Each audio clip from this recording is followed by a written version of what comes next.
The subnational governments must live to their responsibilities of utilizing the ecological funds allocated monthly for the very purpose of such funds in order to mitigate the dangerous effects of erosion across the country. Minister of Environment Mohammed Abdullahi gave this charge while featuring at the weekly briefing organized by the Presidential Communications Team in Aso Rock Villa, Abuja. Speaking on the level of timber legality standards, the minister says government has put in place strategies to curb illegal activities of charcoal business, which are predominantly supported by some subnational governments. He noted that National Forest Trust Fund (NFTF) other policies are part of initiatives put in place by the ministry to checkmate issues of deforestation across the country.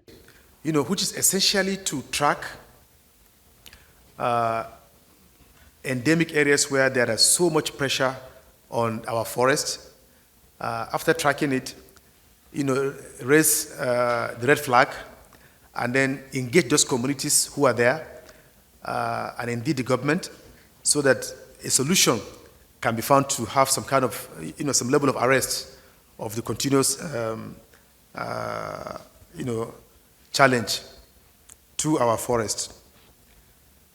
The activities of people in the charcoal business, with all due respect, is being supported by a number of powerful people at the subnational level. So, and if we try to do some level of enforcement, they say, look, we own this territory. You are federal government. You cannot come and enforce your rules or policies on us. So that is part of what is the challenge in terms of controlling these activities. But in spite of that, the task force is still there, going after some of them, on ad hoc basis, trying to find out who and who are involved, who licensed you, who we are supplying to, so we're doing our best to curb it as much as possible. On the government's level of preparedness to avert flooding in the current year, the minister advised those living in flood-prone areas to take notice of flood early warning signs that will be presented by the Ministry of Environment and other related agencies. He said the reports of the Special Presidential Committee on Flooding will soon be released to provide sustainable mitigation efforts. The challenge we have is that initially, federal government used to go to states to intervene in erosion matters. They are classified under ecological funds. But the state insisted that they must be given their share of ecological funds. So since then, Mr. President, being a Democrat, said, okay, he gave directives. So at every FAC meeting, deductions are made and paid to states from ecological funds.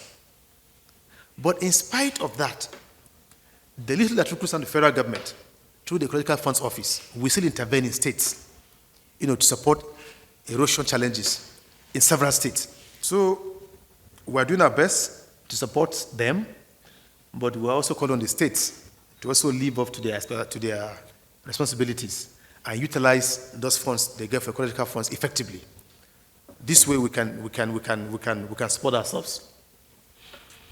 Meanwhile, some of the modalities put in place by the ministry for the purpose of increasing the forest cover of the country include raising of assorted trees, establishment of various models of forestry, and promotion of farmers-managed natural regeneration techniques, amongst others. From the Presidential Villa, Abuja, Folorunso Adegoke, Core TV News.